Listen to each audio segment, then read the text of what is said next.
ಹಾಗೆ ಸಲ KCET ವಿದ್ಯಾರ್ಥಿಗಳಿಗೆ ವೆಲ್ಕಮ್. ಸೊ KCET ವಿದ್ಯಾರ್ಥಿಗಳಿಗೆ ಒಂದು ಗುಡ್ ನ್ಯೂಸ್ ಬಂದಿದೆ ಆಯಿತಾ. ಆ ಒಂದು ಗುಡ್ ನ್ಯೂಸ್ ಏನಪ್ಪ ಅಂತ ಈ ವಿಡಿಯೋನಲ್ಲಿ ಕಂಪ್ಲೀಟಾಗಿ ಹೇಳ್ಕೊಡ್ತೀನಿ. ಸೊ ವಿಡಿಯೋನ ಸ್ಟಾರ್ಟ್ ಮಾಡೋಕ್ಕಿಂತ ಮುಂಚೆ ಯಾರೆಲ್ಲ ಚಾನಲ್ಗೆ ಹೊಸಬ್ರಾಗಿ ನೋಡ್ತಾ ಇದ್ದೀರಾ ಅವರು ದಯವಿಟ್ಟು ಒಂದು ಸಬ್ಸ್ಕ್ರೈಬ್ ಮಾಡ್ಕೊಳ್ಳಿ ಆ್ಯಂಡ್ ವಿಡಿಯೋ ಇಷ್ಟ ಆದರೆ ಒಂದು ಲೈಕ್ನ ಮಾಡ್ಕೊಳ್ಳಿ ಆಯಿತಾ.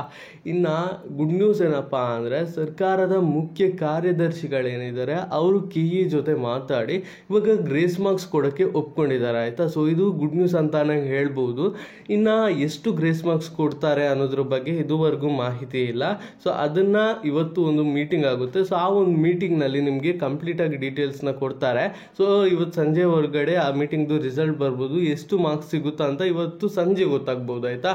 ಸೊ ಇದ್ರ ಬಗ್ಗೆ ಕಂಪ್ಲೀಟಾಗಿ ಡೀಟೇಲ್ಸ್ನ ನ್ಯೂಸ್ ಚಾನಲಲ್ಲಿ ಕೊಟ್ಟಿದ್ದಾರೆ. ಸೊ ಅದರ ಲಿಂಕ್ನ ನಾನು ಡಿಸ್ಕ್ರಿಪ್ಷನ್ ಕೊಟ್ಟಿರ್ತೀನಿ, ಬೇಕಾದ್ರೆ ನೀವು ಚೆಕ್ಔಟ್ ಮಾಡ್ಬೋದು. ಸೊ ಅದರಲ್ಲಿ ಕಂಪ್ಲೀಟಾಗಿ ಡೀಟೇಲ್ಸ್ ಕೊಟ್ಟಿದ್ದಾರೆ.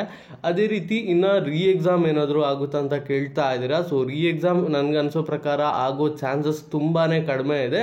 ಬಟ್ ಇನ್ ಕೇಸ್ ಏನಾದರೂ ಈ ವಿಷಯ ಕೋರ್ಟ್ಗೆ ಏನಾದರೂ ಹೋದರೆ ಆ ಒಂದು ಸಂದರ್ಭದಲ್ಲಿ ಕೋರ್ಟ್ ಏನು ಡಿಸಿಷನ್ ತಗೊಳ್ಳುತ್ತೋ ಅಂತ ಹೇಳೋಕ್ಕಾಗಲ್ಲ. ಆದರೆ ಎಕ್ಸಾಮ್ ಆಗೋ ಚಾನ್ಸಸ್ ಅನ್ನೋದು ತುಂಬ ಅಂದರೆ ತುಂಬಾ ಕಡಿಮೆ ಆಯಿತಾ. ಸೊ ಇವಾಗ ಏನು ಗ್ರೇಸ್ ಮಾರ್ಕ್ಸ್ ಕೊಡೋಕ್ಕೆ ಒಪ್ಕೊಂಡಿದ್ದಾರೆ. ಸೊ ಅದೇ ರೀತಿ ಗ್ರೇಸ್ ಮಾರ್ಕ್ಸ್ ಕೊಡ್ತಾರೆ. ಬಟ್ ಎಷ್ಟು ಗ್ರೇಸ್ ಮಾರ್ಕ್ಸ್ ಇದೆ ಅಂತ, ಸೊ ಆಲ್ಮೋಸ್ಟ್ ಈಗ ಎಷ್ಟು ಔಟ್ ಆಫ್ ಸಿಲೆಬಸ್ ಕ್ವಶನ್ ಇದೆ ಅಷ್ಟು ಗ್ರೇಸ್ ಮಾರ್ಕ್ಸ್ ಖಂಡಿತವಾಗ್ಲೂ ಕೊಡಲೇಬೇಕು KEನವರು. ಸೊ ಇದು ಇವತ್ತಿನ ಈ ವಿಡಿಯೋ ಇಷ್ಟ ಆದರೆ ದಯವಿಟ್ಟು ಒಂದು ಲೈಕ್ನ ಮಾಡ್ಕೊಳ್ಳಿ ಅಂತ ಹೇಳ್ತಾ ವಿಡಿಯೋನ ಎಲ್ಲಿಗೆ ಮುಗಿಸ್ತಾ ಇದ್ದೀನಿ.